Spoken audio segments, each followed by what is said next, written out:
বস, এখন এই ভিডিওতে আমরা ভানুপ্রিয়া ভূতের হোটেল সেই ছবির টিজার নিয়ে কথা বলবো।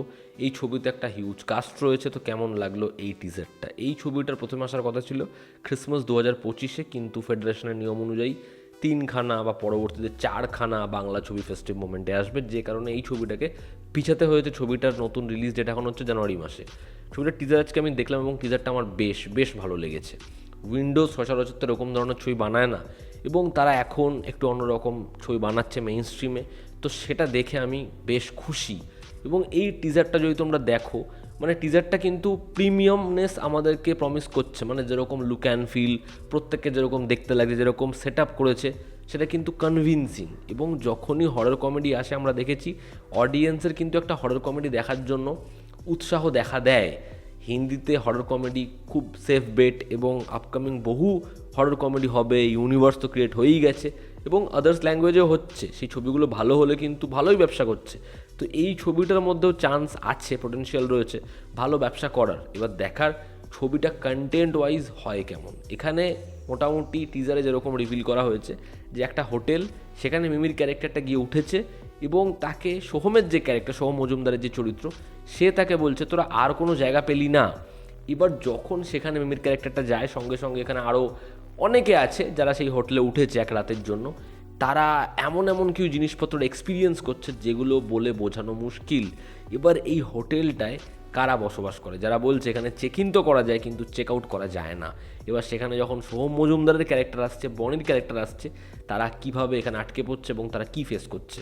এবার এখানে স্বস্তিকা দত্তর যে ক্যারেক্টারটা, সে মেবি হিউম্যান নয়, সে মেবি এখানে বনির সাথে বা বনিকে কোথাও একটা গিয়ে সম্পর্কে নিয়ে আসবে, বা বনি সেই চরিত্রটার প্রেমে পড়বে।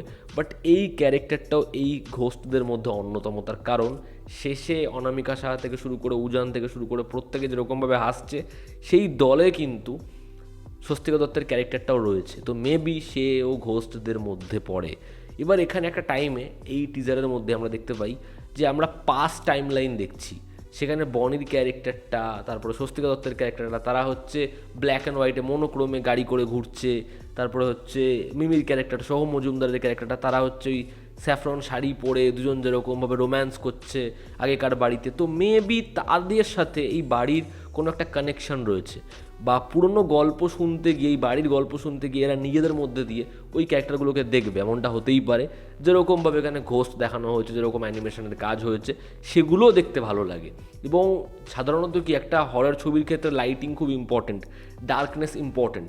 তো সেটাকে যেরকমভাবে এখানে আনা হয়েছে, সেটা দেখতেও বেশ ভালো লাগছে। তো ওভারঅল এই টিজারটা বেশ ভালো। তারা খুব সামান্যই রিভিল করেছে, তবে এর যা সাপোর্টিং কাস্ট, সেখানে অনামিকা সাহা বলি, সেখানে উজান বলি, সেখানে কাঞ্চন মল্লিক বলি, এরা প্রত্যেকে না কমেডিটাই খুব ভালো।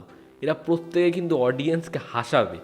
বা এখানে মানসী সিনহা বলি, তো এরা খুব ভালো। এবং যারা লিড কাস্টে রয়েছে, সোহম মজুমদার হোক, বনি সেনগুপ্ত হোক, মিমি চক্রবর্তীকে খুব ভালো লাগছে দেখতে, স্বস্তিক দত্তকে ভালো লাগছে।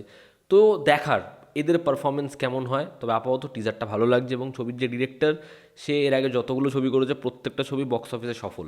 তো আশা করছি ছবিটা ভালো হবে। দেখার উইন্ডোজের এই ছবিটা বক্স অফিসে কীরকম কী ফলাফল আনে এবং ছবিটা হয় কেমন। তো এই ছিল আজকের ভিডিও। তোমাদের কি অপিনিয়ন জানিও। জনতা আমাদের পাশে আছে। আবার দেখা হচ্ছে। Take care.